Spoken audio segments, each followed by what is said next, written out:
लगेच आपल्याला सुरुवात करायची आहे.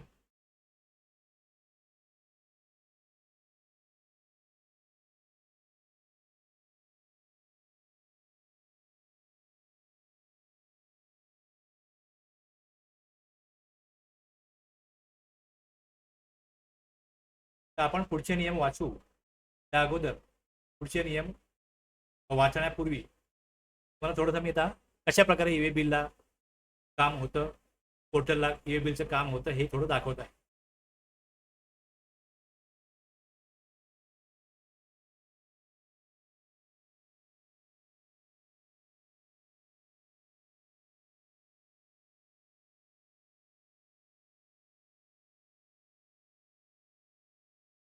इथे आपल्याला वेगवेगळे ऑप्शन दिसतात ईवे बिल सिस्टीममध्ये.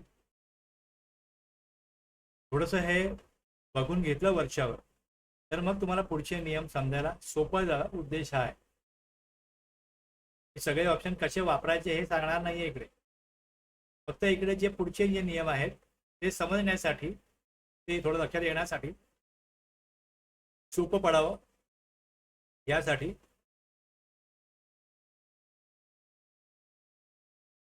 थोडं मला वरचेवर दाखवायचं आहे.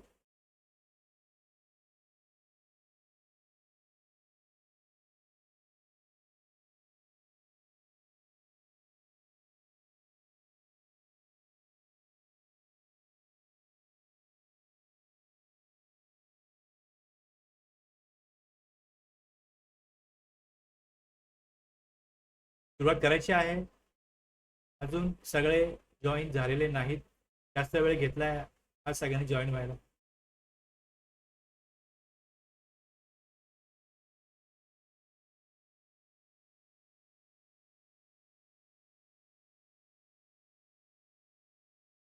तर बघा इथे आता आपण सुरुवात करूया. तुळशीराम सर, राकेश सर, सुरुवात करूया आपण. इथे बघा, इथे ऑप्शन आहे. ज्यावेळेस मी लॉग इन करतो, लॉग इन केल्यावरती मला समोर डॅशबोर्ड दिसतो. इथे ईमेल जनरेट बाय मी. ज्यावेळेस EV bill log in I D ज्याचा आहे त्यांनी जर ईव्ही बिल बनवलं असेल तर त्याविषयीची information, e way bill cancel by me, rejected by me, e way bill generated by other party on my GSTN आणि my e way bills rejected by other party. आता यावेळेस ईव्ही बिल बनवलं जातं त्यावेळेस त्याचं communication bill to, ship to आणि बनवणारा कोण आहे, पाठवणारा कोण आहे, या सगळ्या तिकडे जी नंबर GST नंबर येतात ते सगळ्यांना होतं की तुमच्या नावाने ईव्ही बिल बनलेलं आहे, तुमच्या नावाने कोणतरी माल पाठवतोय. ही इन्फॉर्मेशन कम्युनिकेट त्यांना होते. मग तसे नियम पुढे आहेत. मग त्यात त्यांनी ते ऍक्सेप्ट करणं गरजेचं आहे, रिजेक्ट करणं गरजेचं आहे. आणि जर रिजेक्ट नाही केलं तर मग डीम टू बी ऍक्सेप्टेड असणार आहे. असे नियम पुढे आहेत. त्यामुळे मग तुम्ही किती ईव्ही बनवलेत, तुमच्या नावाने इतरांनी किती बनवलेत, तुम्ही कॅन्सल किती केलेत, तुम्ही रिजेक्ट किती केलेत, याविषयी या डॅशबोर्डला माहिती येते. आणि तसे मग ऑप्शन इथे आहे बघा. रिजेक्ट करा e way bill, e way bill generate new, generate bulk, update part B vehicle. इथे बघा हा ऑप्शन आहे, पार्ट बी व्हेकल. एका गाडीतनं माल दुसऱ्या गाडीत चढवला, मग त्यावेळेस हे सगळं सिच्युएशनल जे इथे घडत असेल, जी ग्राउंड रियालिटी असेल, त्यानुसार जी गरज असेल त्या परिस्थितीनुसार हे ऑप्शन दिलेले आहेत की आता घडलं तर मग काय करायचं पोर्टलला. ह्या सगळ्यांची उत्तरं इकडे आहेत की नंबर, मग गाडी बदलली, गाडी खराब झाली, update vehicle bulk, change to multi vehicle. किंवा किंवा असं होतं की पहिले रेल्वेने माल जाईल, मग तिथनं उतरवला जाईल, मग तो टेम्पोने जाईल पुढे. मग अशा वेगवेगळ्या प्रकारे जर का होत असेल मग त्यासाठी ईव्ही बिलसाठी मग हे वेगवेगळे ऑप्शन येतात. मग हे सगळं एक्सटेंडेड व्हॅलिडिटी, त्यानंतर update transporter detail of EV bill, हे वेगवेगळे जे ऑप्शन आहेत हे सगळे तुम्हाला नियमामध्ये दिसतात. आणि त्याची प्रोसिजर फार सोपी असते. जे हे रोज काम करतात त्यांना माहिती आहे काय झाल्यावरती काय करायचं. ते याला फार सरावलेले असतात, यूज टू असतात, ते सगळं हे इझिली करू शकतात. त्यांना फार ह्याच्यामध्ये काय एफर्ट्स घ्यावे लागत नाही. पण नियमामध्ये सगळं हे ज्यावेळेस मांडलं जातं त्यावेळेस आपल्याला नियम खूप गुंतागुंतीचे वाटतात. त्यामुळे थोडं तुम्हाला नियम वाचताना थोडं मदत व्हावी म्हणून मी इकडे हे सगळे तुम्हाला ऑप्शन दाखवले. ईवे बिल जनरेट न्यू म्हटलं तर मग तसा ऑप्शन येतो. यात पार्ट ए आणि पार्ट बी येतो. मग इथे पार्ट बी जर भरायचा नसेल, ट्रान्सपोर्टर भरणार असेल, तर इकडे ट्रान्सपोर्टर आय डी म्हणजे ट्रान्सपोर्टरचा नंबर, ट्रान्सपोर्टरचं नाव हे टाकलं का डिपार्टमेंटला विभागाला हे कळतं की पार्ट ए भरून दिलेला आहे. पार्ट ए कोणी भरून दिलाय? पार्ट ए भरून दिलाय आयदर सप्लायरनी किंवा रिसिपियंटनी. इथे बिल फ्रॉम, डिस्पॅच फ्रॉम हा सप्लायर असेल, जो बिलिंग कुठना करतोय हेड ऑफिस वरना, माल कुठना पाठवतोय त्याच्या गोडाऊन मधनं, त्याच्या वेअर हाऊस मधना, इथनं माल तिथून पाठवतोय. त्यानंतर बिल टू कोणाला म्हणजे पैसे कोण देणार आहे? बिल टू म्हणजे जो पैसे देणार आहे, ज्याच्याशी व्यवहार आहे, ज्यांनी परचेस ऑर्डर दिलेली आहे त्याच्या नावाने बिल होतं, त्यांनी माल पाठवायला कुठे सांगितलंय? Ship to. मग हे असेलच, गरजेचं नाही, असल्यास ते टाकायचं, नसल्यास गरजेचं काय तर इथे हा जो पहिला भाग आहे की बिल फ्रॉम आणि बिल कोण करते, बिल कोणाला करते हे महत्वाचं असतं. जर डिस्पॅच फ्रॉम आणि शिफ्ट टू असल्यास ते तिकडे टाकायचं असतं, नसल्यास ते ऑप्शनल आहे. मग पुढे मालाची माहिती आणि पुढे मग ट्रान्सपोर्टर आय डी. मग इथे कळतं की काय केलेलं आहे, ट्रान्सपोर्टरला माल असाइन केलाय. मग ट्रान्सपोर्टरची जबाबदारी असेल पार्ट बी भरण्याची, मग तो पार्ट बी भरेल. मग तो कशा प्रकारे भरेल? मग ते जे ऑप्शन आहेत ते ऑप्शन परत ते पोर्टलला अवेलेबल असतील आणि मग ते पोर्टलला गेल्यानंतर मग इथे तुम्हाला पोर्टलला जे ऑप्शन दिसतात ते ट्रान्सपोर्टर ते भरेल. ट्रान्सपोर्टर काय म्हणतो की तुम्ही फक्त माझं नाव टाकून द्या, मला माल द्या. पार्ट ए भरून मी ट्रान्सपोर्टरकडे माल घेऊन चाललोय आणि जर ट्रान्सपोर्टर 50 किलोमीटरच्या आतमध्ये आहे विदिन द स्टेट, तर पार्ट बीची गरज नाही. हे आपण नियमामध्ये वाचलं, तोच नियम इथे लागू होतो. एक कुठल्या गाडी पकडली किंवा मध्ये कुठे गरज वाटली, डिपार्टमेंटने तिकडे त्याला सांगितलं गाडी थांबवा, आपण माल चेक करायचा आहे, तुला पार्ट बी भरलेला नाही, पार्ट बी भरण्याची गरज नाही, नियम सांगतो पार्ट ए भरलाय, ट्रान्सपोर्टर आय डी भरलेला आहे आणि माल तिकडे घेऊन चाललेलो आहे. बाकी याप्रमाणे इकडे हे जे ऑप्शन आहेत हे सगळे ऑप्शन वापरण्याची नियमावली आता आपल्याला बघायची आहे. आता मी पोर्टलला परत इथे येणार नाही. आता तुम्हाला इकडे हे सगळे ऑप्शन आहेत, हेच ऑप्शन एकत्रित ईव्ही बनवायचं म्हणजे 4-5 जणांचा ईव्ही बिल आहे, तो माल एकत्रितपणे जेव्हा केला जातो त्यावेळेस ट्रान्सपोर्टरकडे 1 लाखाच्या वरचा माल जातो. मग त्यावेळेस तो काय करेल, ती सगळी बिल इथे टाकेल, 1 2 3 4 5 6 आणि एक ईव्ही बनवेल. म्हणजे एका ईव्हीच्या एका गाडीमध्ये 5-6 ईव्ही बनलेली असतील, वेगवेगळे 5 माणसं आहेत, त्यांचा माल आहे, एक 20-25 लाखाचा माल तो गाडीत भरतो. मग त्यावेळेस त्याचा एकत्रित एका गाडीचा माल जातो. मग ते रोड असो, रेल जेव्हा म्हणू तेव्हा रेलला बघा इकडे वेगळ्या प्रकारचे ऑप्शन येतात. रेल्वे रिसीट नंबर येतो, मग त्याचा फॉर्मॅट त्याने दिलाय, कशा प्रकारे ते येईल हे सगळं आहे. एअर आहे, शिप और शिप कम रोड रेल हे आहे. या वेगवेगळ्या ऑप्शनला काय माहिती भरायची आहे हे सगळं माहिती करून घ्यायला लागतं या भरणाऱ्यांना आणि ते त्या प्रकारे तिथे भरतात. पहिला पार्ट जो आहे ईव्ही बिल, यात पण जर रोड नसेल, रेल्वे असेल, तर इकडे हाच मेसेज दाखवेल की ते काय भरायचे. आणि मग खाली इकडे रेल्वेसाठी व्हेकल नंबर नाहीये बघा, RR नंबर आणि डेट इथे येते. इथे त्याचा फॉर्मॅट आहे, हा पण चेक केला जातो. जे काही व्हॅलिडेशन आहे ते इथे पोर्टलला चेक होतं. एअर असेल मग इथे एअरवे बिल, तर रेल्वे रिसिट नंबर असतो, तिथे एअरवे बिल नंबर आणि डेट असते. आणि इथे तसे जे ऑप्शन आहेत त्या ऑप्शनला त्या प्रकारे काही डॉक्युमेंट बनवावे लागतात, मिळतात, अवेलेबल होतात, ते तिथे भरायचे असतात, जेणेकरून ते कम्युनिकेशन त्यांचं जे आहे हे योग्य आहे, प्रॉपरली कायदेशीर आहे हे सिद्ध होईल. अशा प्रकारे सगळं ही प्रोसिजर बनवलेली असते. तर हे एवढं पुरेसं आहे, तुम्हाला जेवढं मी दिलं आहे तेवढं तुम्हाला कळलेलं आहे. अगोदर तुम्हाला जास्त जरा कंटाळवाणं वाटलं असेल, त्यामुळे थोडंसं आता पुढे संदर्भ तुम्हाला समजावेत म्हणून मी तुम्हाला आता या पोर्टलला लॉग इन करून दाखवलंय. Rakesh sir, Nilesh sir, Tulshiram sir, Preeti madam, बघा तुम्हाला आता ह्याचा उपयोग होईल का पुढे नियम वाचताना. आपण आता थोडं तुम्हाला सोपं जावं म्हणून मी दाखवलंय. प्रॅक्टिकली आता तिथे काम होणार आहे. आता मी परत पोर्टलला येणार नाही. आता तुम्हाला मी संबंधित रूल वाचून दाखवीन, त्यावेळेस तुम्ही तिकडे संबंध जोडायचा आहे की हा पोर्टलला जो ऑप्शन आहे तिथे असं करता येईल. करायचं कसं ते तिथे असणारच आहे, ते सोपं असणार आहे. पण नियम वाचताना आपल्याला जर का इकडे व्हिज्युअली काही समोर येत नसेल तर मग ते काहीच कळत नाही, मग गोंधळ होतो. तर होऊ नये, स्पष्टता यावी म्हणून मी थोडं पोर्टल दाखवलंय. आता मी येणार आहे ते आपल्या रूलमध्ये जे आपल्याला समजून घ्यायचे आहे.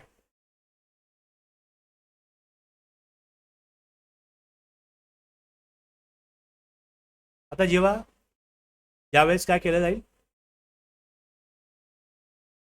कॉमन पोर्टलवरती ईवे बिल जनरेट केलं जातं. कॉमन पोर्टलवरती ईवे बिल जनरेट केलं जातं तेव्हा त्यांना युनिक ईवे बिल नंबर हा तयार होतो. हा युनिक ईवे बिल नंबर जो आहे हा कॉमन जीएसटी पोर्टलवरती उपलब्ध होतो. कोणाला? सप्लायरला पण, रिसिपियंटला पण आणि ट्रान्सपोर्टरला, वाहतूक करणार.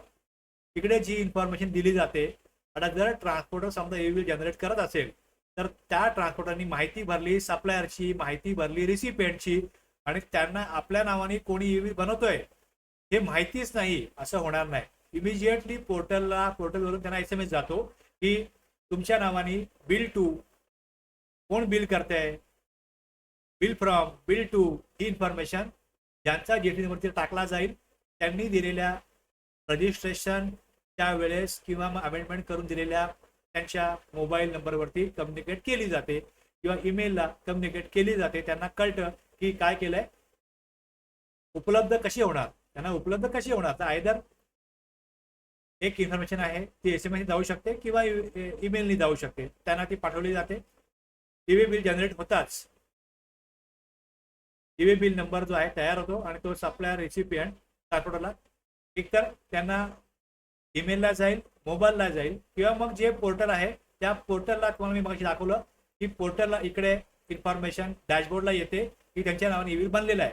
आणि जर ते माल पाठवत नसतील किंवा त्यांनी माल मागवलेला नसेल तर त्यांनी तो रिजेक्ट करणं गरजेचं आहे की त्यांना कम्युनिकेट झालेला जो नंबर असेल तो खाली दिसेल इकडे, मग त्याला तिथे रिजेक्ट करता येईल. तो रिजेक्ट केला म्हणजे मी माल पाठवलेला नाही, मी माल मागितलेला नाही, मागवलेला नाही, हे ते तिथे काय करतात, त्या प्रकारे कम्युनिकेट करतात. मग ही माहिती पण परत काय होतं, जीएसटी विभागाला उपलब्ध होते की त्यांच्या नावाने कोणतरी खोटं बिल बनवत असावेत त्याच्या तिकडे मग निष्कर्ष काढला जाऊ शकतो.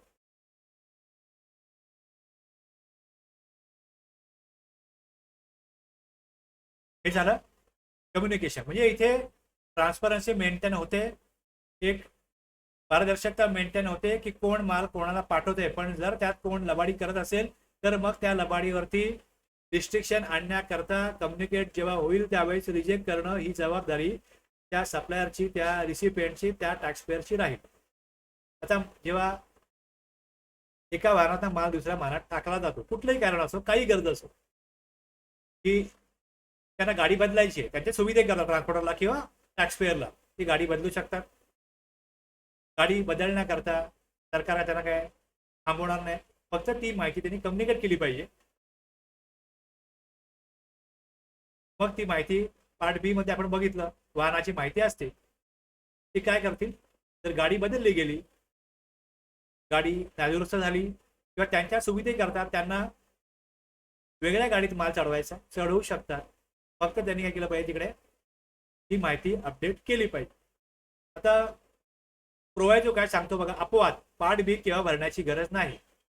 ट्रान्सपोर्टरच्या अंतिम प्लेस पासून कन्सायनीच्या प्लेस ऑफ बिझनेस पर्यंत स्टेट युटी मध्ये, सेम स्टेट मध्ये 50 किलोमीटर पर्यंत असेल तर, मी तुम्हाला जसं सांगितलं की मुंबईहून गोव्याला माल पाठवायचा आहे, तर ट्रान्सपोर्टरने सांगितलं तुम्ही आणून द्या आमच्या गोडाऊनला किंवा आमच्या प्रेमायसेस मध्ये, तो माल आम्ही गोव्याला पाठवू. सेम तो गोव्याला गेल्यानंतर तिकडनं जिथे माल डिलिव्हर करायचा आहे तिकडे त्या मुख्य गाडीतून तो माल काढला जातो आणि मग छोट्या टेम्पोमध्ये किंवा दुसऱ्या वाहनामध्ये तो माल, म्हणजे 5 जणांचा माल एका मोठ्या गाडीत आहे, तो भरला जातो एका गाडीमध्ये, मग तो पुढे पाठवला जातो. मग तिथे मग 5 जणांचा माल वेगळ्या 5 छोट्या वाहनांना पुढे निर्धारित त्या पत्त्यावरती पोहोचवला जातो. मग त्यावेळेस परत पार्ट बी अपडेट करायचा का, इथे सांगितलेलं आहे गरज नाही. अशा परिस्थितीमध्ये गरज नाही. मग 2 परिस्थिती आहेत ज्यामध्ये पार्ट बी अपडेट करण्याची गरज नाही, तेही तुम्ही समजून घेतलं पाहिजे, कारण तिथे त्यांना मुभा देण्यात आलेली आहे.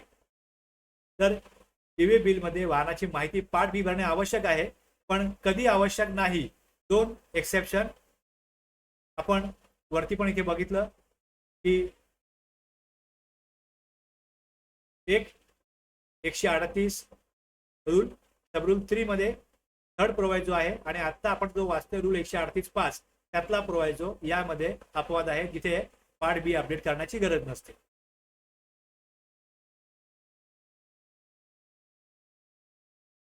5 आहे.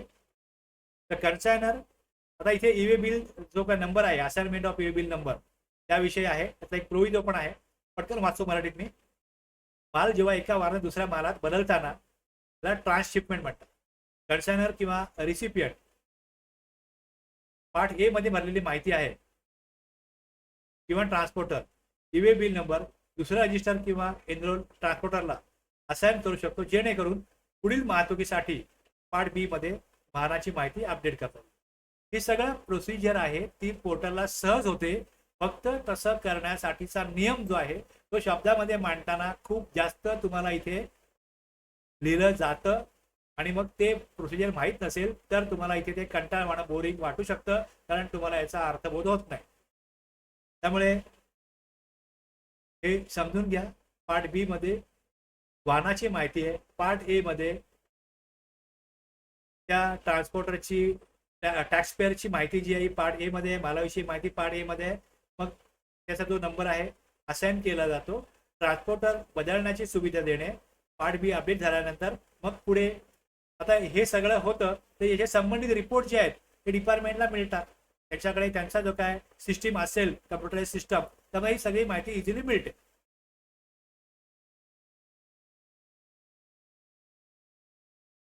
आता हे जे कशा प्रकारे हे होतं एक एक्झाम्पल दिलंय.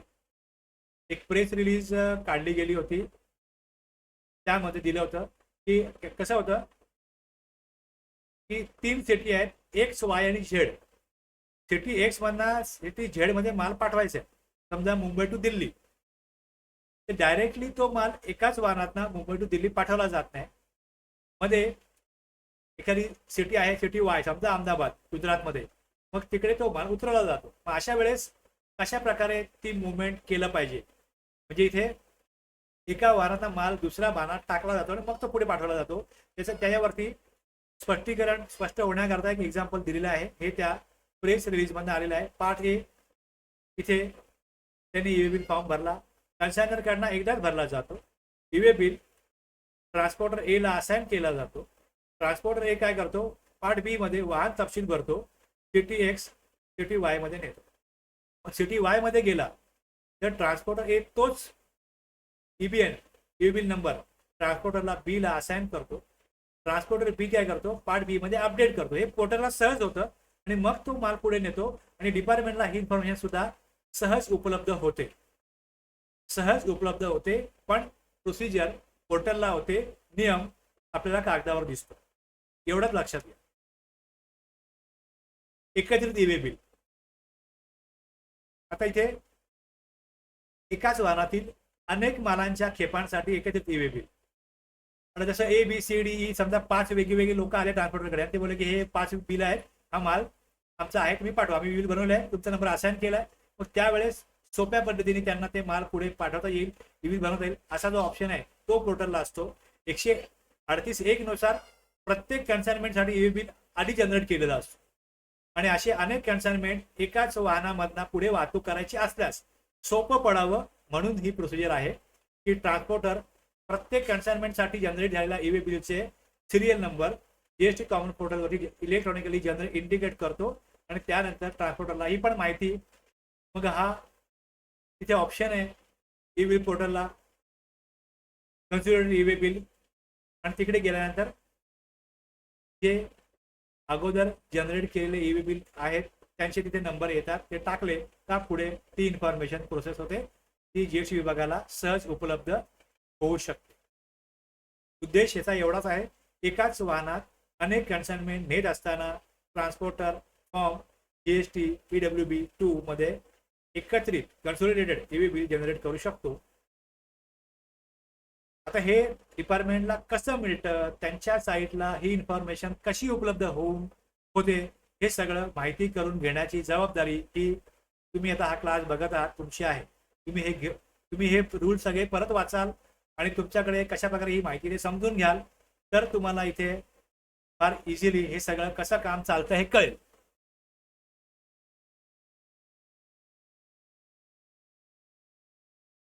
तर सबरूल 7 ला आपण आलेलो आहोत. टोटल यामध्ये 16 सबरूल आहेत, 16 आहेत. तर आपण 6 बघितले याच्या अगोदर.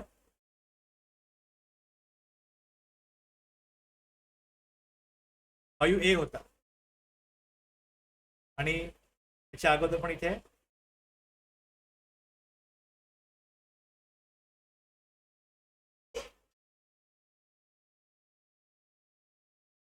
2 नंतर 2A होता. आपण आता एवढे सबरूल बघितलेले आहे.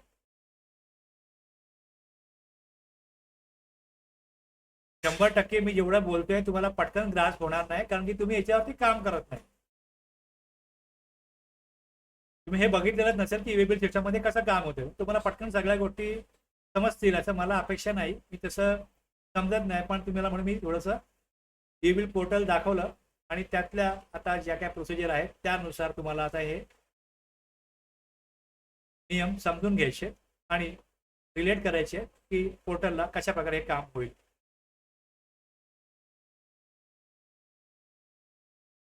आता जो माल पाठवला जातो तो टॅक्स पेअर स्वतः पाठवतो, ट्रान्सपोर्टर थ्रू पाठवतो, ई कॉमर्स ऑपरेटर थ्रू माल जातो, मग कुरिअर एजन्सी थ्रू जातो.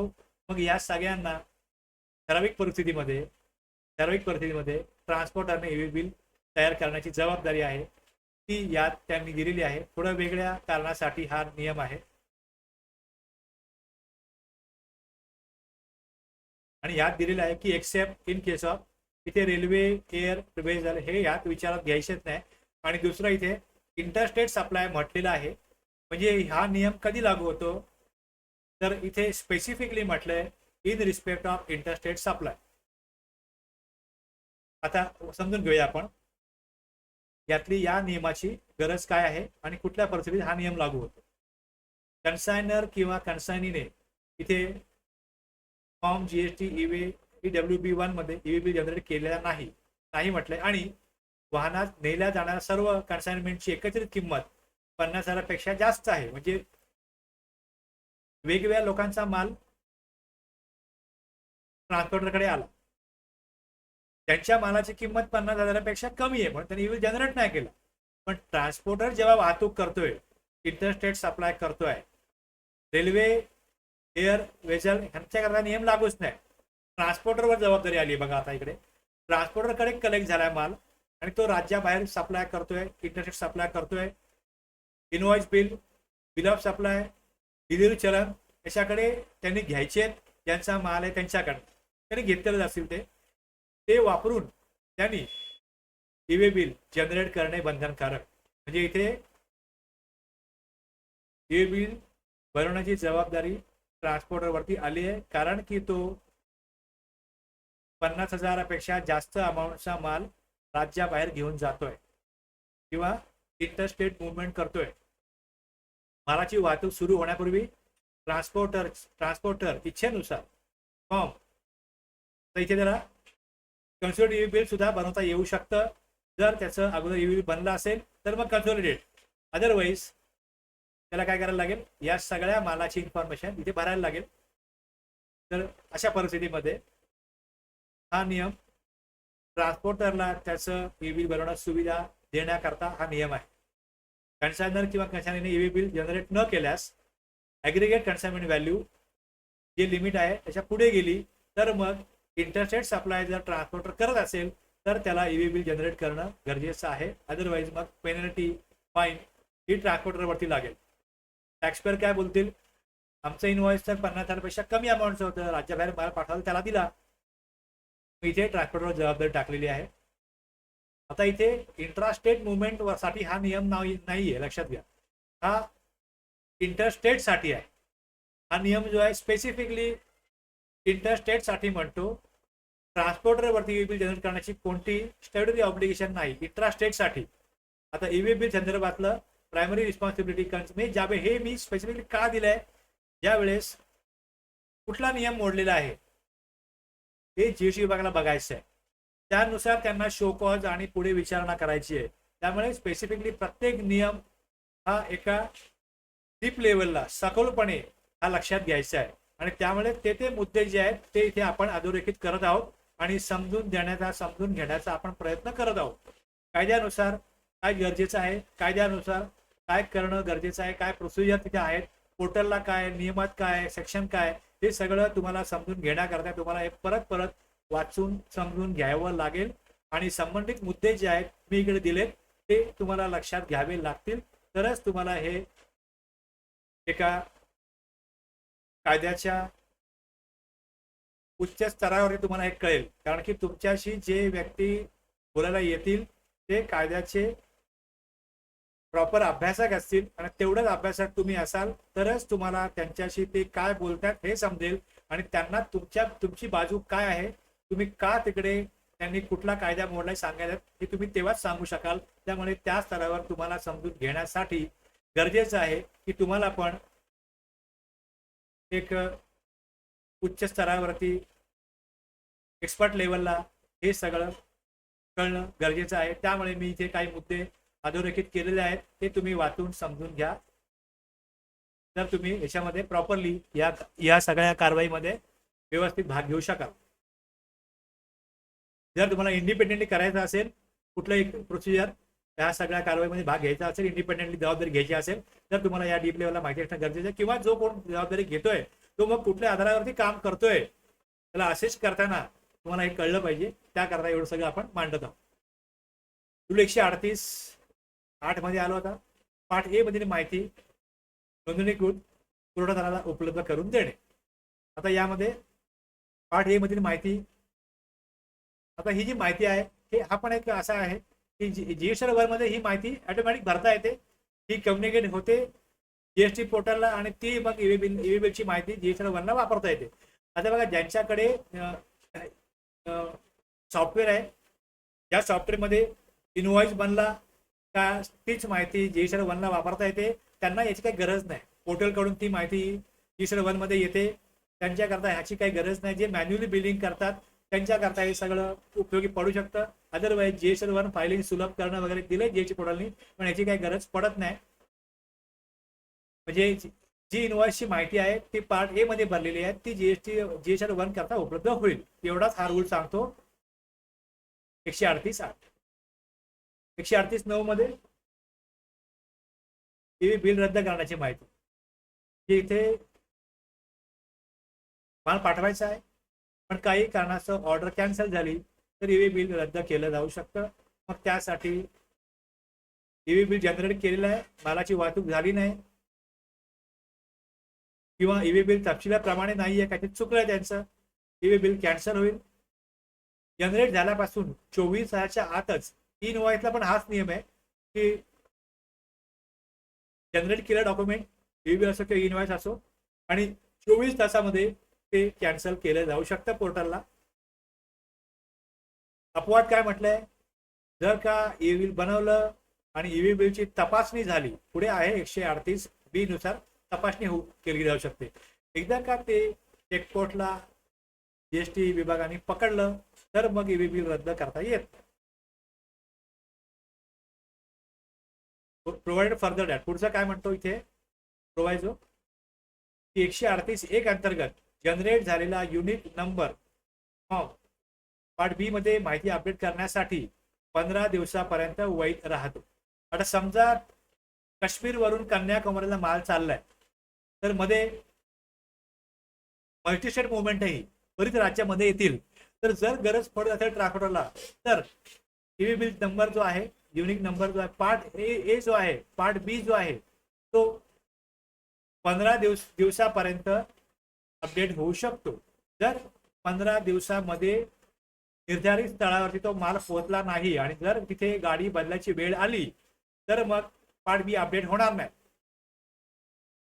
आता आपण वाचतोय 138.9, तर हे सांगितलंय की जर 138.1 अंतर्गत जो ईव्ही बिल जनरेट झालाय 15 दिवसानंतर पार्ट बी अपडेट करण्याची गरज आली तर मग त्याचं व्हॅलिडेशनच संपतं त्या ईव्ही बिल नंबरचं. पार्ट बी अपडेट करता येत नाही. जुना ईव्ही बिल नंबर जो आहे तो पुढे मग आता रद्द होतो आणि त्यामुळे पुढील वाहतुकीसाठी नवीन ईव्ही बिल जनरेट करूनच मग हे त्याचं प्रॅक्टिकली नवीन ईव्ही बिल बनेल. 15 दिवसानंतर संपतो तो ईव्ही बिल नंबर, नवीन ईव्ही बिल बनवावा लागतो.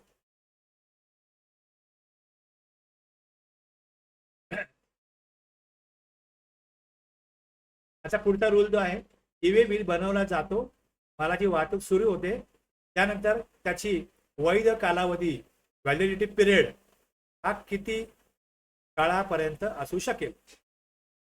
आता गाडी ट्रान्सपोर्टरकडे मागवली, ट्रान्सपोर्टरची गाडी आली किंवा ज्या गाडीत माल भरायचा आहे आपल्या रेसिपियंट कोणी असो ते माल भरण्याकरता गाडी रेडी करतात, त्यात माल भरला जातो. माल भरण्याकरता 2 तास 3 तास 4 तास लागू शकतात आणि तितक्या वेळानंतर ती गाडी पुढे न्यायची आहे. आता आजच माल भरलाय, आजच गाडी न्यायची का माल भरायला रात्र झाली तर सकाळी माल नेऊ आणि मग पुढे आपण तो मुवमेंट करू. ईव्ही बिल कधी बनवलं, कधीपर्यंत त्याची वैधता राहील, व्हॅलिडिटी राहील, हा नियम जो आहे ते याविषयी स्पष्टता देतो. बघा आता याच्यामध्ये यात परत असं आहे की कुठल्या प्रकारचं वाहन आहे. आता जे बघा ओव्हर डायमेन्शन कार्गो जो आहे त्यामध्ये अशा प्रकारच्या गाड्या असतात, याला ओव्हर डायमेन्शन कार्गो म्हणतात. ह्या खूप जास्त प्रमाणामध्ये माल वाहतूक करतात आणि त्यांचा वेग हा फार कमी असतो आणि नॉर्मल जे टेम्पो ट्रक असतात ते याच्यापेक्षा जास्त वेगाने जाऊ शकतात. त्यामुळे मग कुठल्या वाहनाने माल जातोय, बाय रोड जातोय, बाय ट्रेन जातोय, बाय एअर जातोय, मग शिपनी जातोय. मग केव्हा केव्हा असं होतं की एका वाहनातनं एका मोडमध्ये दुसऱ्या मोडमध्ये माल ट्रान्सपोर्ट पुढे होतो. मग पहिले रेल्वेने येईल, मग तो दिल्लीवरून माल मुंबईला आला तो रेल्वेने येईल आणि मुंबईच्या वेगवेगळ्या भागामध्ये मग तो टेम्पोनी किंवा ट्रकनी पुढे ट्रान्सपोर्ट केला जाईल, हे असं असू शकतं.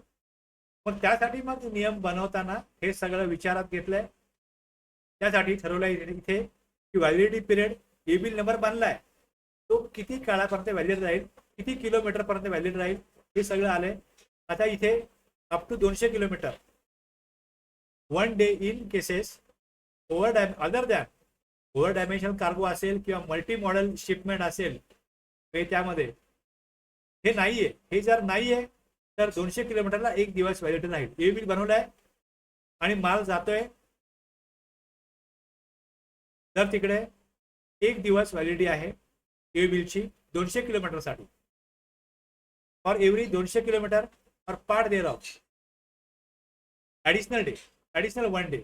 आता हे सगळं दिलेलं आहे प्लस खाली प्रोव्हाइड. मी खाली मला मराठीत सांगतो,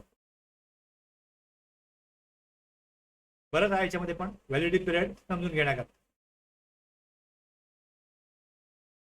आता एक मी महत्वाचा मुद्दा मांडतो खाली, पहिले एक लक्षात घ्या. आता इथे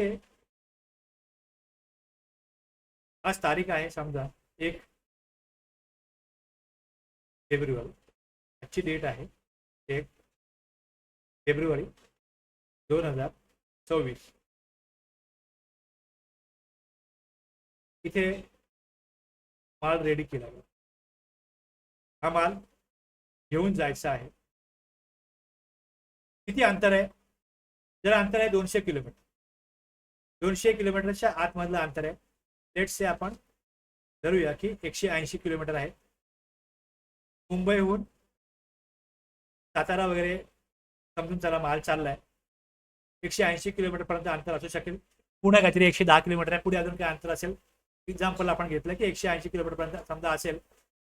इथे 1 फेब्रुवारीला माल भरला गेला. आता इथे माल जेव्हा भरला गेला तेव्हा रात्री 11 वाजता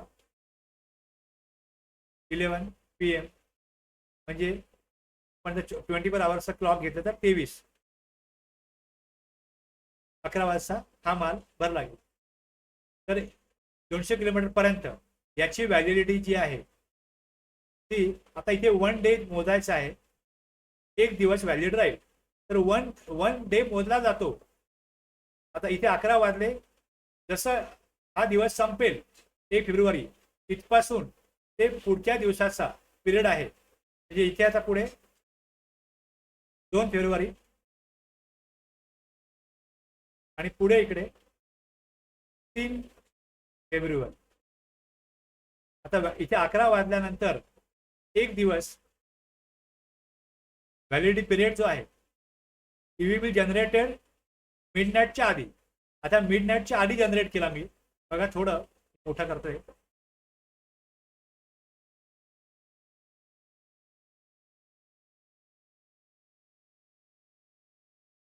इथे मिडनाईटच्या आधी जनरेट केला. आता याचा जो कालावधी आहे तो इथनं एक दिवस मी म्हणाल तर इथे दिवस संपला 12 वाजले, तर इथे 12 वाजले इथे संपत नाही, इथे सुरू होतो, इथे तो स्टार्ट होतो. मग हे सकाळी 11ला बनवा, रात्री 11ला बनवा, ज्या दिवशी बनवला जाईल, म्हणजे आता 1 फेब्रुवारीला बनवला जातोय तर रात्री 12 वाजता त्याचा पहिला दिवस जो आहे काउंट होईल आणि तो रात्री 12 वाजेपर्यंत हा दिवस राहील. म्हणजे इथे हा 1 डे होईल. सेकंड डे पुढे होईल. 200 किलोमीटर साठी इथे म्हटलेलं आहे. मी हे एक्झाम्पल नंतर घेईन. मी तुम्हाला थोडंसं ब्राईट आयडिया दिली. आता परत पहिल्यापासून वाचतो आणि मग मी नियम सांगेन. पूर्ण मी केलेलं नाहीये, अजून पूर्ण केलेलं नाहीये. या नियमाअंतर्गत जनरेट केलेला आपण काय बघतोय, त्याची वैधता किती असेल. तुम्ही जेव्हा चेक कराल माल बरोबर आहे, सगळं बरोबर आहे. ई बिल कधी बनवलंय? ई बिल बनवलंय परवा, आज माल आलाय. ई बिल कधी बनवलंय? माल आज आलाय, 3 दिवस झाले, याला वैधता आहे का? मग तुम्हाला कुठले कुठले बेसिस चेक करायचे, किती किलोमीटरचा प्रवास करून हे वाहन आलेलं आहे, कुठनं आलेलं आहे, माल कुठला आहे, तुम्ही काय काय चेक कराल.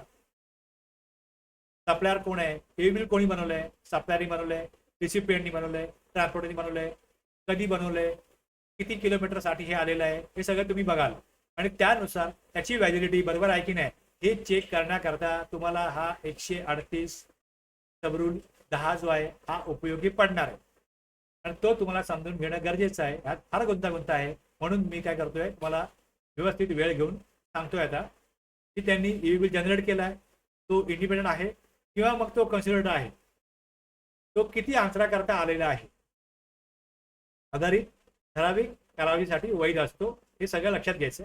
हा व्हॅलिडिटी पिरियड वर टेबल दिले, टेबल 2 मधील डिस्टन्स आणि कॉलम 3 मधील व्हॅलिडिटी पिरियड यानुसार ठरवला जातो. वरती जे टेबल आहे यात हे दिलेलं आहे या टेबलमध्ये की ई बिल बनवलंय, अंतर किती आहे, म्हणून मग ते अंतर किती आहे हे ई बिल मध्ये द्यावं लागतं. जर तिथे अंतर आहे 500 किलोमीटर, तिथे अंतर आहे 200 किलोमीटर, तिथे 80 आहे, तिथे अंतर आहे 180 किलोमीटर, मग त्यानुसार तुम्हाला क्लिअर होईल की हा इथे 500 किलोमीटर आहे. मग याची वैधता कालावधी आहे 200 किलोमीटरसाठी 1 दिवस. पण जर इथे 500 किलोमीटर असेल फॉर एव्हरी 200 किलोमीटर किंवा पार्ट देअर ऑफ हे 300 आहे, मग 1 ॲडिशनल डे. 500 आहे तर मग 3 दिवस व्हॅलिडिटी पिरियड असेल. यामध्ये अदर दॅन नॉर्मल वाहन आहे, हे वेगळी वाहनं नाहीये. पण जर हे असं मल्टी डायमेन्शनल असेल तर 20 किलोमीटर करता 1 दिवस आहे, त्या वाहनाला 20 किलोमीटर करता 1 दिवस आहे. पण जर तिथे 160 किलोमीटर ते वाहन येईल तर त्याची व्हॅलिडिटी 20 किलोमीटरला 1 दिवस असं असेल तर मग त्याचा वैध कालावधी किती असेल, 180 साठी 9 दिवस. ई बिल कधी बनलं, कधीपर्यंत ते एकच ई बिल घेऊन ती गाडी येते आहे, तो माल येतो आहे, 9 दिवस 8 दिवस जे काय असतील ते व्हॅलिड राहील. त्यामुळे कुठल्या प्रकारचं वाहन आहे त्याला व्हॅलिडिटी पिरियड किती आहे, 200 किलोमीटर नॉर्मल वाहनाला 1 दिवसाकरता व्हॅलिडिटी आहे. आणि ओव्हर डायमेन्शनल कार्गो असेल किंवा मल्टी मॉडल शिपमेंट आहे, म्हणजे तिथे गाडीतनं, नदीतनं, समुद्रातनं वाहन जात असेल, वन लेग शिपनी जात असेल, तरी पण त्यांना 20 किलोमीटर 1 डे करता आहे.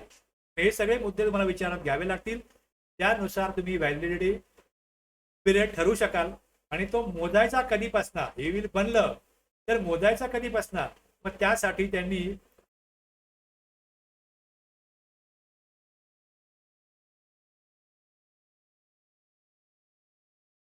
रिलिव्हंट डेट दिले for the purpose of this rule. Cargo कशाला म्हणतात हे पण दिलेलं आहे. त्यानुसार एक्सपायरी कधी होते हे दिलंय आणि त्यानुसार मग खाली मी एक्झाम्पल दिलेलं आहे.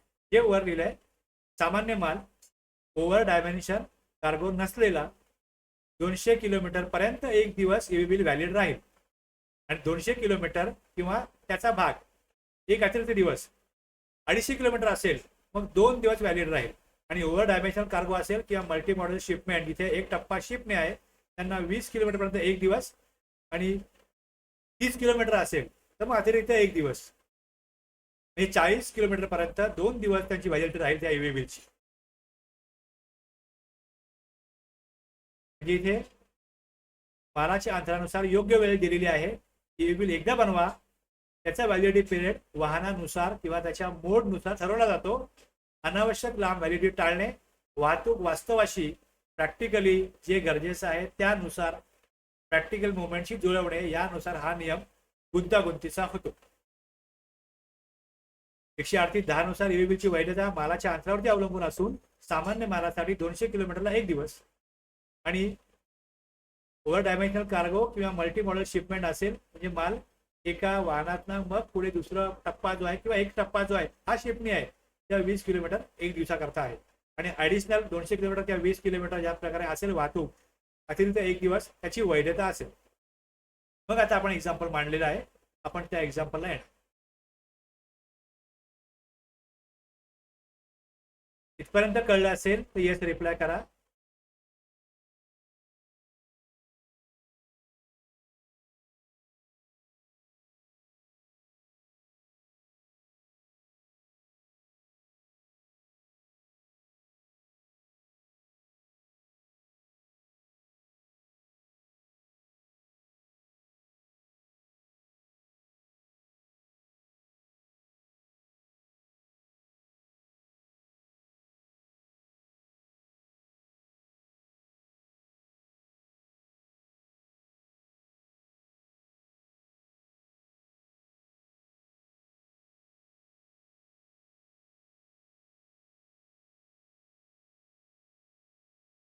हा बरोबर आहे सर. मी मी मला पहिलेच सांगितलं तुळशीराम सर की हे खूप किचकट आहे. पण जर तुम्हाला या कारवाईमध्ये प्रॅक्टिकली इन्व्हॉल्व्ह व्हायचं असेल तर तुम्हाला हे सगळं समजून घेणं गरजेचं आहे. त्यामुळे मी त्याच्यामध्ये शक्य तेवढं एक्सप्लेनेशन दिलेलं आहे. आणि ते जर तुम्ही प्रॉपरली वाचाल, आता तुम्ही ज्यावेळेस तिथे जाल पहिल्यांदा, तुम्हाला पहिल्यांदा तुम्ही यामध्ये जेव्हा जाल तुम्हाला फक्त तिकडे जाऊन उपस्थित राहायचं असेल, बघाल तुम्ही काय चाललंय.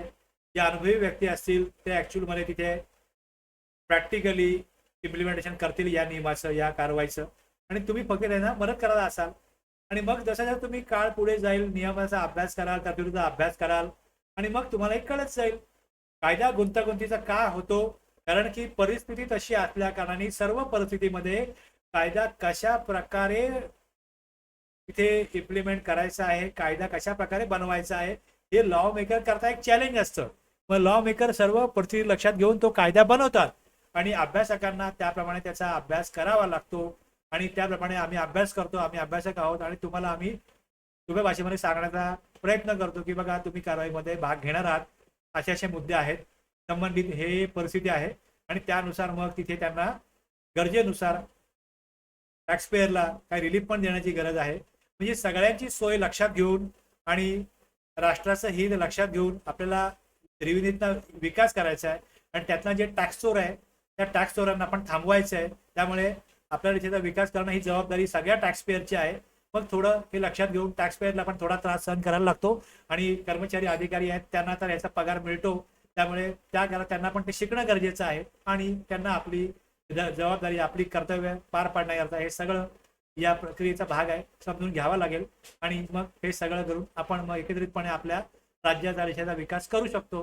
थोडा असा भाव ठेवला तुम्ही तर तुम्हाला काय होईल, सोपं जाईल.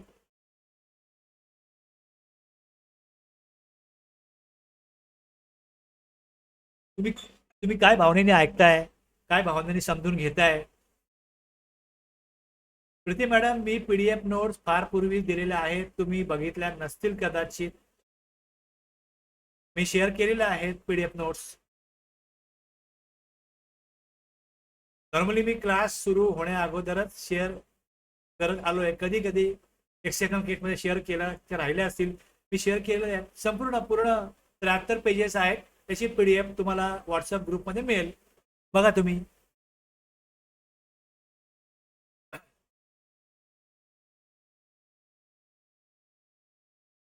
ओके, पुढे जाऊया आपण. आता बघा इकडे हे एक्झाम्पल दिलं गेलं आहे. व्हॅलिडिटी पिरियड बघा.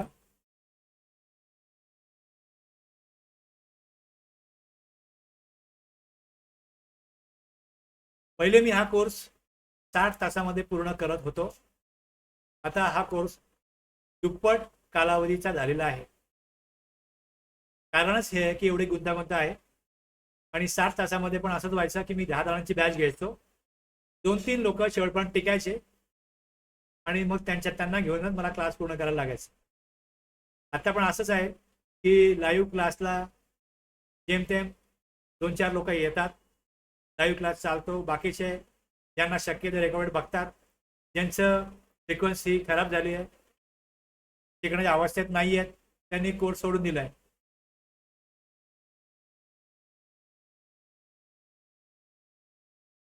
तुळशीराम सर, तुम्ही पहिल्यापासून क्लासला मला असायला पाहिजे होते. बरं, मला खरोखर मोटिवेशन मिळतं जेव्हा तुम्ही कमेंट करता, विचारता.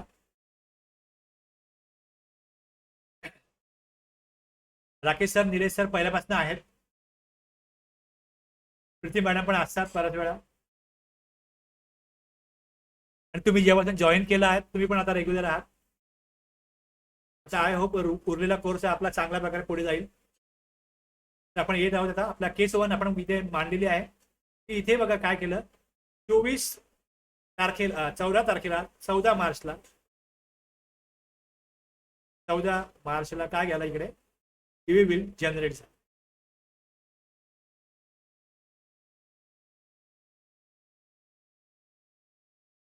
चौदा मार्चला तुम्ही कधीही जनरेट करा, कधीही जनरेट करा. रात्री 2 मिनिटं अगोदर करा. 14 मार्चची रात्र 12 वाजले की आपण काय समजतो की तिथे तो दिवस संपला.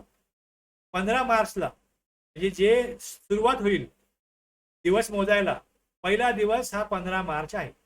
इथे 15 आणि 16 मार्च, 16 जेव्हा सुरू होतो ना, 16 मार्च जेव्हा सुरू होतो त्यावेळेस तिचा पहिला दिवस. 200 किलोमीटर करता तुम्हाला डे 1 काउंट करायचा असेल तर डे 1 एंड कधी होतो, डे 1 सुरू कधी होते लक्षात घ्या.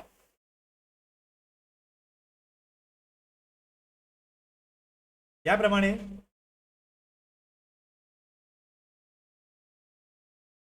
चौदा मार्चला ईव्ही बिल कधीही जनरेट करा. म्हणजे इथे व्हॅलिडिटी 200 किलोमीटर साठी काय राहील, डे 1 हा 24 तास 2 मिनिटाकरता व्हॅलिड राहील. 24 आवर्स कधी मोजायचे, कसे मोजायचे लक्षात घ्या. इथे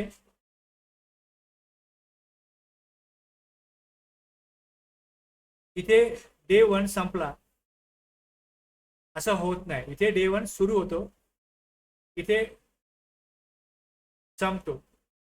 इथे डे 2 आहे. डे 1 एंड्स इथे आणि डे 2 कधी एंड होईल, इथे होईल. आता जर एक बघितलं तुम्ही 200 किलोमीटर पेक्षा जास्त अंतर असेल तर व्हॅलिडिटी 2 दिवस राहील. मग 2 दिवस कसे मोजणार, म्हणजे इथे त्याला 2 दिवस म्हणजे 48 तास 2 मिनिटं ही व्हॅलिडिटी राहील. जर 200 किलोमीटर पेक्षा जास्त अंतराची मुवमेंट असेल तर. ईव्ही बिल कधी बनवलं, 14 मार्चला रात्री बनवलं. गाडी रेडी झाली, त्यांनी ईव्ही बिल बनवलं, व्हॅलिडिटी राहील 48 तास 2 मिनिट. आता हेच दुसरी परिस्थिती अशी आहे की रात्री 12 वाजून गेले म्हणजे 15 मार्च होऊन गेला, 12 वाजून 2 मिनिटं ईव्ही बिल बनवलं. आता इथे डे 1 सुरू कधी होईल, तर ज्या दिवशी ईव्ही बिल बनतं ना त्याच्या रात्री जेव्हा 12 वाजतात तेव्हा त्याचा दिवस सुरू होतो. रात्री 12 वाजले का दिवस सुरू होतो, मग सुरू तिकडे होईल. मग या अशा प्रकारे जर का ती व्हॅलिडिटी मोजली त्याची, तर पहिला दिवस जो आहे तो खूप मोठा राहतो. मग दुसरा दिवस आणखी 24 तास, मग इथे 71 तास 58 मिनिटं मिळतात. तुम्ही व्यवस्थित परत सगळं वाचाल, मग तुम्हाला लक्षात येईल. हे कळलंय का तुम्हाला. मी इथे टाइम चार्ट दिलाय की 15 मार्चला रात्री, त्या 15 मार्च म्हणजे 14 मार्चला गाडी राहायला त्याने सुरुवात केली असेल, पण 12 वाजून गेले तर 15 मार्च लागला. मग 15 मार्च लागला तर त्यांनी ई व्हील बनवलं. आता 15 मार्च सुरू झालं. आता या 15 मार्चच्या रात्री जेव्हा 16 मार्च चालू होईल तेव्हा याचा डे 1 सुरू होईल. डे 1 सुरू होईल. मग डे 2 एंड कधी होईल? जेव्हा 17 मार्च सुरू होईल तेव्हा डे 2 एंड होईल. मग याची व्हॅलिडिटी त्यामुळे काय होते, डे 1 ची कधी एंड होते, डे 2 ची कधी एंड होते, असा जर विचार केला तर याप्रमाणे काय होईल, त्याला खूप जास्त पिरियडची व्हॅलिडिटी मिळते. आणि मग ह्याच्यावरनच ट्रान्सपोर्टर आणि जीएसटी विभागाचे कर्मचारी यांच्यामध्ये स्पष्टता नसेल तर नाही तुमचं ई व्हील व्हॅलिड नाहीये अशा प्रकारे डिस्प्यूट होऊ शकतं. ते होऊ नये म्हणून इथे हे स्पष्टीकरण दिलेलं आहे की कधीपासनं त्याची व्हॅलिडिटी काउंट करायची. ईव्ही बिल कधी बनलंय, किती किलोमीटर कदा गाडी चाललेली आहे, त्याप्रमाणे त्याचं किती किलोमीटर आहेत, ईव्ही बिल कधी बनलं आणि मग त्यानुसार व्हॅलिडिटी पिरियड चेक करायचं. हे खाली परत मांडलेलं आहे. किती पिरियड पर्यंत व्हॅलिड राहील, डे 1 डे 2 कशा प्रकारे दोन्ही केसमध्ये कालावधी कसा वाढतो हे यात दिलेलं आहे. ते वाचा पुन्हा एकदा, क्लिअर होईल.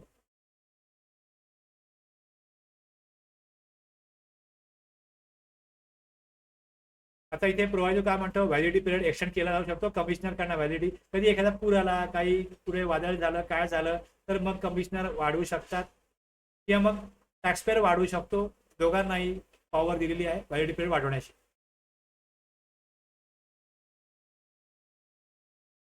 आता इथे कधी कधी काय होतं, व्हॅलिडिटी पिरियड आता पार्ट बी मधला तपशील जो आहे, गाडी कुठे थांबवायला लागली, गाडी ब्रेकडाऊन झाली आणि व्हॅलिडिटी पिरियड आता संपला तर 8 तासाच्या आधी त्याची व्हॅलिडिटी वाढवता जाऊ शकते. 8 तास उलटल्यानंतर व्हॅलिडिटी एक्सटेन्शन शक्य नाही. नवीन ईव्ही बिल एक्सपायरी टाइम पासून 8 तासांच्या आतच एक्सटेंड करता येते.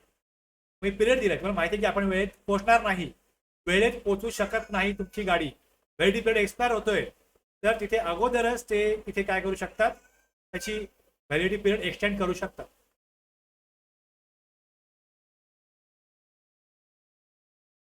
जर एकदा का ते ईव्ही बिल एक्सपायर झालं का मग त्याला नवीन ईव्ही बिल बनवावं लागतं. ओके, हे सगळं या व्हॅलिडिटी पिरियड बाबत इथे येतं.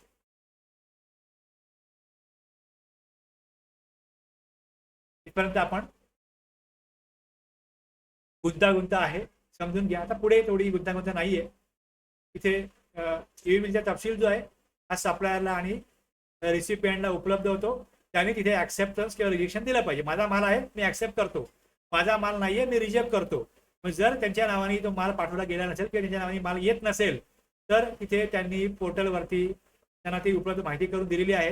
त्यांचा माल नसेल तर त्यांनी तो रिजेक्ट केला नाही तर तो डीम ऍक्सेप्टन्स, तो ऍक्सेप्ट केला असं मानलं जाईल. म्हणजे उद्या जर हा माल त्यांचा नसेल आणि त्यात काय मग टॅक्स चोरी होत असेल तर त्यांच्या वरती कारवाई होऊ शकते. मग हे त्याकरता रूल दिलेले आहेत की त्यांना कम्युनिकेट केलं जाईल ईव्ही बिलची इन्फॉर्मेशन. त्यांचा माल नसेल तर त्यांनी ऍक्सेप्ट केलं असं मानलं, रिजेक्ट केलं नाही तर. आता इथे हे ईव्ही बिल बनलेलं आहे, एका राज्यामध्ये ईव्ही बिल जनरेट केलं तर इतर सर्व राज्यांमध्ये प्रत्येक स्टेटमध्ये ईव्ही बिल बनवण्याची गरज नाही. एकदा का ईव्ही बिल बनलं तर ते पॅन इंडिया त्याला रेकग्निशन आहे, त्याला मान्यता जी आहे. प्रत्येक स्टेट वाईज ईव्ही बनवण्याची गरज नसते.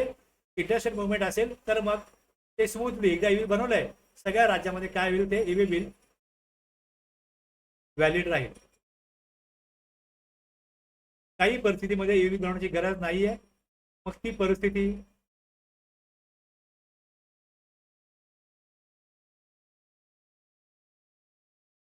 काही गुड्स दिलेत या नियमामध्ये. काही विशिष्ट परिस्थितीमध्ये ईव्ही बनवण्याची गरज नाही. जसं एकदम सप्लाय असेल, आता जर का इथे हातगाडीवरनं मालाची मुवमेंट होते, सायकल, बैलगाडी किंवा नॉन मोटराईज वाहनाने वाहतूक असल्यास ईव्ही बिल लागत नाही. हे सगळं ईव्ही बिल कधी लागत नाही हे सांगणार आहे. या विशिष्ट परिस्थितीमध्ये ईव्ही बिलची गरज नाही. इथे एक अॅनेक्सर दिलेला आहे, त्या अॅनेक्सर मध्ये हे सगळं दिलेलं आहे. अॅनेक्सर मध्ये जे एक्झाम गुड्स आहे, केरोसिन रॉकेल आहे, postage baggage transported by department of post आहे. त्यानंतर ज्वेलरी आहे, ज्वेलरी. त्यानंतर हाऊसहोल्ड माल आहे, करन्सी आहे. हे दिलेले ॲनेक्सरमधले गुड्स आहेत. आणखीन खाली काय गुड्स दिले हे सगळं जे आहे हे तुम्ही वाचा. हे वाचा, हे कळण्यासारखं आहे. ई बिलची गरज कधी नसते. गव्हर्नमेंट गुड्स आहे, एक्झाम्प्टेड गुड्स आहे, गव्हर्नमेंट गुड्स बाय रेल आहे, एमटी कार्गो आहे, वेट मुवमेंट मालाचं वजन करण्याकरता 20 किलोमीटर पर्यंत वाहतूक केली जाते, त्यावेळेस ई बिलची गरज नाही. एलपीजी सिलेंडर आहे, अदर दॅन सप्लाय असतील तर हे सगळं दिलंय. हे सगळं वाचा तुम्ही.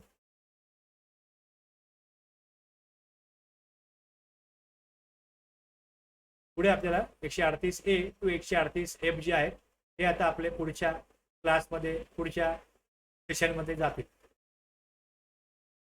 नॉर्मली मी 1 तासाच्या आतमध्ये क्लास संपवण्याचा विचार करतो. आता 55 मिनिटं होऊन गेली, इथे आपल्याला थांबायचं आहे. हा जो रूल आहे तो तुमच्यावर मी सोडतो. वाचा सोपा आहे, बाकी यात गुंतागुंत काय नाहीये. ती यादी त्यांनी दिलेली आहे, त्या यादीमधले गुड्स असतील, प्रोसिडी असेल तर ईव्हील बनवण्याची गरज नाही. इथे आपण थांबूया. पुढच्या क्लासला आपण पुढचे जे सबरूल आहेत 138A टू 138F ते बघू. इथे आपण थांबूया. तर इथे मला तुम्ही आता आजचा क्लास थांबवण्याची परवानगी द्या. येस रिप्लाय करा. मी आजचा क्लास इथे एंड करेन.